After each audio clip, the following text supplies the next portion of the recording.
Students, आज मैं कविता सिंह आप सबको बरगाड़ विषय विज्ञान का तीसरा पार्ट फसल और उत्पादन एवं प्रबंधन का फोर्थ पार्ट लेकर आई हूँ। बच्चों, पिछली कक्षाओं में हम लोगों ने पढ़ लिया था कि भोजन जो है सभी जीवों के लिए आवश्यक है। हम लोग फसलों का उत्पादन क्यों करते हैं, फसलों के नाम, उसके बोने के समय, काटने का समय, फसलों के प्रकार, फसलों के नाम इत्यादि, इन सभी चीज़ों के बारे में हम लोग पिछली कक्षाओं में पढ़ चुके हैं। आज हम लोग स्टार्ट करते हैं। बच्चों, आपसे पूछा गया है पहले क्वेश्चन में, क्या आप जानते हैं कि मनुष्य ने खेती करना कब शुरू किया है? खेती के जो तरीके आज हम देखते हैं, क्या हजारों वर्ष पहले यही तरीके अपनाए गए होंगे? सबके दिमाग में ये बातें आती होंगी कि कैसे खेती करना हमारे पूर्वजों ने शुरू किया। पहले हम लोग उसके बारे में जान लें। बच्चों, मनुष्य अपने प्रारंभिक अवस्था में घुमंतू था, इधर उधर घूमते रहते थे, एक जगह लोग नहीं रहते थे। यह स्थिति लगभग 10,000 ईसा पूर्व तक बनी रही। वह भोजन एवं आवास की खोज में जगह जगह घूमते रहते थे। इनका विचरण समूहों में हुआ करता था। कच्चे फल, कंद, मूल, सब्जियां आदि खाते जंगली जानवरों का शिकार करते थे। इसी क्रम में बीजों से पौधों को उगते देखा और उन पौधों से बीजों को उत्पन्न होते हुए भी उन्होंने देखा। फिर क्या था, उन्होंने जब देखा कि एक बीज था पानी के नज़दीक में और उससे जो है पौधे को उगते देखा, तो उन लोगों ने भी, उनके दिमाग में भी ये आया कि इस तरह अगर हम बीजों को छीटेंगे बटोर कर तो खेती हो सकती है। धीरे धीरे मनुष्य जो है, धीरे धीरे आग का आविष्कार हुआ और धीरे धीरे लोग जो अलग अलग खेमों में रहते थे, अब लोग जो है एक साथ रहना पसंद करने लगे। और अब जो है, जो मनुष्य घूमते रहते थे, यहाँ पे रहते थे, यहाँ पे अगर फल फूल कंदमूल है, खाने का सामान है, पीने का पानी है, तो यहाँ पे अगर रुके हैं तो यहाँ पे 10 दिन रहे, फिर वहाँ से हट करके फिर दूसरे जगह चले जाएंगे। अब जो मनुष्य है एक जगह स्थायी रूप से रहने लगे, जिसमें कृषि की महत्वपूर्ण भूमिका रही। कृषि के चलते ही लोग जो है एक साथ रहने लगे, क्योंकि कृषि कार्य के लिए बहुत लोगों की ज़रूरत होती है, अकेले होगी नहीं, तो लोग साथ में रहने लगे। क्या आपको मालूम है फसल किस प्रकार उपजाई जाती है? फसल उपजाने के लिए किस प्रकार तैयारी की जाती है? अपने घर के बुजुर्गों से पता कीजिए कि अच्छी फसल के लिए हम लोग क्या क्या करते हैं। बच्चों, हम लोग देख लें, फसल उत्पादन के लिए क्रियाकलाप, यानी फसल उत्पादन के लिए इतने सारे क्रियाकलापों से गुजरना पड़ता है। पहले हम लोग मिट्टी को तैयार करते हैं, दूसरा बीजों का चयन करते हैं। क्या क्या हम लोग करते हैं इसके लिए? अच्छे फसल उत्पादन के लिए मिट्टी तैयार करते हैं, बीजों का चयन करते हैं, बीज अच्छा है कि खराब है, फिर बुआई होती है, फिर सिंचाई होती है, फिर निकौनी होती है, फिर कटाई होती है, गहाई, उसाई और सफाई, और उसके बाद भंडारण करके रख दिया जाता है। तो हम लोग बच्चों एक एक पॉइंट को बारी बारी से समझेंगे। सबसे पहला है कि मिट्टी को हम लोग तैयार कैसे करते हैं। जो सबसे पहला पॉइंट है मिट्टी तैयार करना। फसल उगाने के लिए मिट्टी की तैयारी बहुत ही महत्वपूर्ण कार्य है। मिट्टी को उलटने पलटने की प्रक्रिया हम लोग कहते हैं जुताई। आप गांव से बच्चों बिलोंग करते होंगे तो पापा लोग कहते होंगे कि जुताई कराने जाना है। जुताई में क्या होता है, मिट्टी को पलटा जाता है, ट्रैक्टर के माध्यम से उल्टा पलटा करें या हल के माध्यम से। जुताई के लिए हल परंपरागत उपकरण है। देखिए बच्चों, जुताई के लिए क्या परंपरागत उपकरण, परंपरागत मतलब जो शुरू से चला रहा है उसको हम लोग परंपरागत कहते हैं। तो ये परंपरागत हल है। जिसे हमारे पूर्वज जो हैं खेती करते थे। किसान जो है हल जोत रहा है। इसमें हल को चलाने के लिए कितने लोगों की ज़रूरत है, क्या क्या चीज़ें ज़रूरत, किन किन चीज़ों की ज़रूरत है। 2 बैल हैं, बैल के ऊपर ये लकड़ी का गुट्टा रखा हुआ है और ये जो है बैल जो चल रहे हैं और पीछे से किसान जो है इन बैलों को हाँक रहा है। और उसमें जो कुदाल में क्या लगी हुई है, कुदाल जो ज़मीन में खुरेच रही है, किसको, मिट्टी को उलट पुलट रही है। जैसे जैसे वो लोग चलेंगे वैसे वैसे मिट्टी जो है उलटती पुलटती जाएगी। इसी को हम लोग परंपरागत औजार कहते हैं। इसका नाम क्या है, हल। बच्चों, जुताई के लिए हल परंपरागत उपकरण है जो लकड़ी का बना होता है। हल किस चीज़ का बना हुआ है, वो होता है बच्चों, लकड़ी का। हल जो है लकड़ी का बना होता है और मिट्टी की गुड़ाई के लिए हल में लोहे का क्या बना रहता है, ये लोहे का फाल लगा है। हल से जुताई के लिए एक जोड़े यानी 2 बैलों की ज़रूरत होती है या उसकी मदद ली जाती है।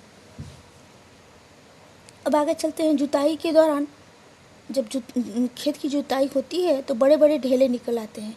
इन्हें तोड़ने के लिए पाटल या चौकी का प्रयोग किया जाता है। किसका प्रयोग किया जाता है बच्चों, पाटल या चौकी का। इसे भी 2 बैलों की मदद से ही चलाया जाता है।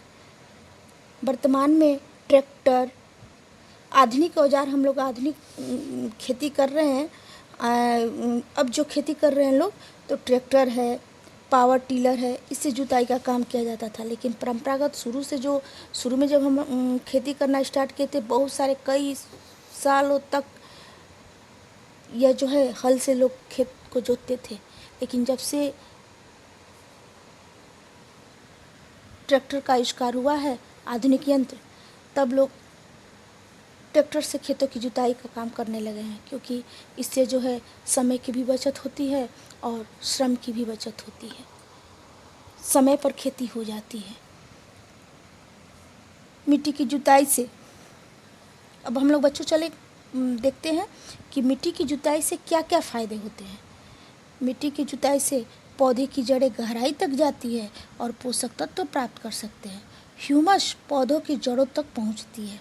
जितने ही मिट्टी उल्टाएगी पुलटाएगी या जुताई हुई, खेतों की जुताई से यानी अंदर तक हल गया और मिट्टी को कुड़ेदा। खेतों की जुताई से क्या हुआ कि पौधे जो है जड़ें तक गहराई तक जा सकते हैं और पोषक तत्व प्राप्त कर सकते हैं। ह्यूमस पौधों की जड़ों तक पहुंचती है। सूक्ष्म जीवों की वृद्धि की संभावना, जब ह्यूमस जो है पौधों की जड़ों तक पहुंचती है, जितने ही मिट्टी उल्टेंगे पुलटेंगे तो उसमें जो है क्या होगा, छिद्र जो है, मिट्टी जो है पोषक तत्व अंदर जा कर के पोषक तत्व जो है मिट्टी, क्योंकि बारिश जब होती है तो बारिश के पानी से ऊपर की मिट्टी क्या हो जाती है, बह जाती है, तो सारे पोषक तत्व उसके अंदर वाले मिट्टी में चले जाते हैं। तो यही होता है कि जब मिट्टी उलटती पुलटती है तो क्या होता है कि ह्यूमस जो है पौधों के जड़ों तक पहुंचता है। केचुओं को किसानों को मित्र कहा जाता है बच्चों। केचुओं और सूक्ष्म जीवों में वृद्धि की संभावना बढ़ जाती है और ह्यूमस का निर्माण तेज़ी से होने लगता है। इस तरह हम देखते हैं कि बुआई से पूर्व मिट्टी की तैयारी का महत्वपूर्ण कार्य किया जाता है। ये बहुत ही सबसे पहला चरण है खेती करने का। अब हम लोग देखते हैं, एक्टिविटी दिया गया है कि कृषि कार्यों में प्रयुक्त होने वाले उपकरणों के नाम तथा उनके कार्यों की सूची बनाएं। कृषि कार्यों में प्रयुक्त होने वाले उपकरणों के नाम तथा उनके कार्यों की सूची बनाएं। अपने इलाके में खेती या बागवानी में इस्तेमाल होने वाले औजार का नामांकित चित्र बनाएं। खेती या बागवानी में इस्तेमाल होने वाले औजार का भी नामांकित। कृषि कार्यों में प्रयुक्त होने वाले में क्या आएगा बच्चों,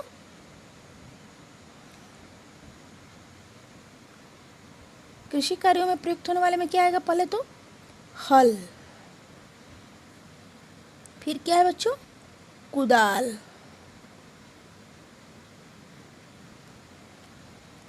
फिर क्या है, हल है, कुदाल है, उसके बाद क्या है बच्चों, कल्टीवेटर जो हम लोग आजकल आधुनिक यंत्र के रूप में, यानी हल के बदले में ट्रैक्टर में जो कल्टीवेटर लगता है, जो जुताई होती है, उसको हम लोग कहते हैं कल्टीवेटर। तो बच्चों, ये हो गया कृषि के औजार, कृषि कार्यों में प्रयुक्त होने वाले औजार, हल, कुदाल, कल्टीवेटर। और इनके कार्य क्या है? इनके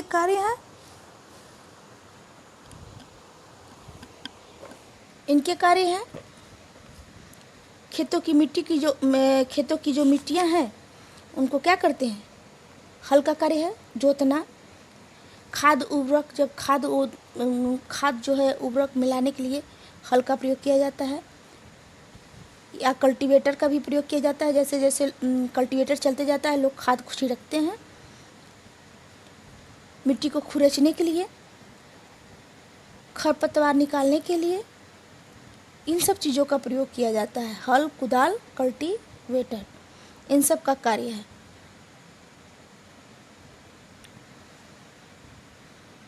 आगे चलते हैं बच्चों। अब दूसरा नंबर है बीजों का चयन। दूसरा नंबर है बच्चों बीजों का चयन। Selection of seed. अच्छे उपज के लिए गुणवत्तापूर्ण एवं स्वस्थ बीजों का चयन महत्वपूर्ण कार्य है। अच्छे बीजों का चयन चुनकर और फटक कर तो करते ही हैं। बीजों को बोने से पहले, बीजों को छिटने से पहले हम लोग बीजों को चुनकर फटक कर बाहर जो भी उसमें मरे हुए बीज हैं वो सबको निकाल देते हैं। क्या और भी कोई तरीका है जिससे स्वस्थ बीजों को चयनित किया जा सकता है? तो आइए हम लोग उसके लिए एक्टिविटी करें। कांच के एक गिलास में आधा गिलास पानी भरिए। कांच का बोला है कि कांच का एक गिलास लीजिए। यह बच्चों कांच का एक गिलास लीजिए।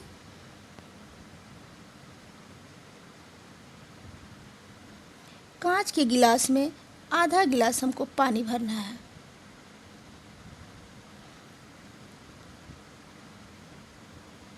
आधा गिलास पानी भर दिए। इसके बाद उस गिलास में एक मुट्ठी चने या गेहूं के बीज, क्या लेना है बच्चों? एक मुट्ठी चने या गेहूं का बीज लेना है।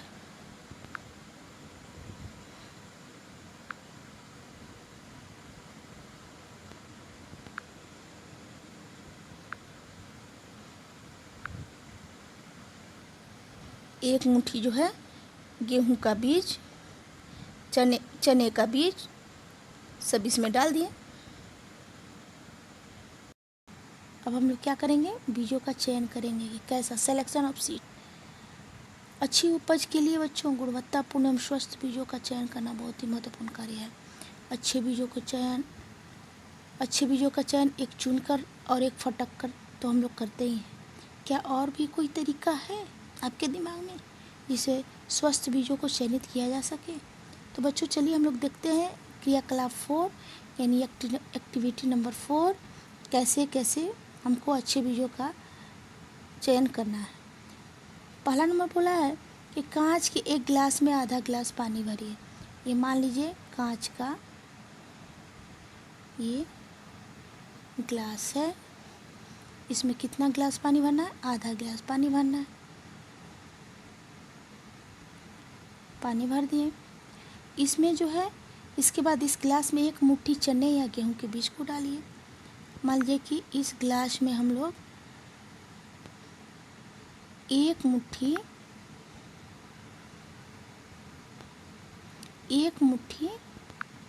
चना डालना है।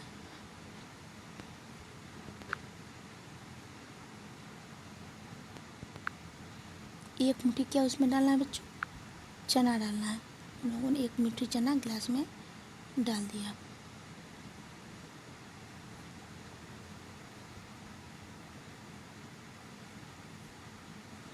एक मुट्ठी चना डाल दें। कुछ देर के बाद हम लोग देखते हैं, अवलोकन करते हैं इस एक्टिविटी का, तो हम लोग क्या पाते हैं? कुछ बीज जो है, ये जो पेंदी है बच्चों, कुछ बीज जो है पेंदी देख रहे हैं आप, कुछ बीज इन पेंदियों में जा कर के बैठ गया है और कुछ बीज जो हैं, कुछ बीज ऊपर पानी की सतह पे तैर रहे हैं। पानी की सतह पे ये तैर रहे हैं बीज, ये पानी की सतह पे तैर रहे हैं। तो जो बीज पानी की सतह पे तैर रहा है वो खराब बीज है, और जो बीज उन्नत किस्म के हैं जिनको बोया जा सकता है, स्वस्थ बीज हैं, वह पानी की सतह में आकर के पानी की सतह के नीचे यानी पानी के गिलास की पेंदी में आकर के एकत्रित हो गए हैं। तो बच्चों इस एक्टिविटी से क्या पता चला कि अच्छे बीज जो हैं पेंदी में जम जाएंगे, और जो खराब बीज होंगे, हल्के हैं और खोखले हैं, वो बीज जो है क्या है, क्षतिग्रस्त, हल्के और खोखले। क्रियाकलाप के दौरान बताया गया है कि क्रियाकलाप के दौरान हमने देखा कि कुछ बीज पानी की सतह पर तैरने लगे। ये बीज क्षतिग्रस्त, हल्के और खोखले हैं। इस तरह के बीजों से अंकुरण नहीं होते हैं। इस प्रक्रिया द्वारा अच्छे एवं स्वस्थ बीजों का चयन आसानी से कर सकते हैं। जल में डूबे बीज ही स्वस्थ एवं शुद्ध बीज हैं। तो बच्चों, आशा करती हूँ कि आप सबको इतना समझ में आ गया होगा। फिर मिलते हैं हम लोग अगले क्लास में। तब तक के लिए धन्यवाद।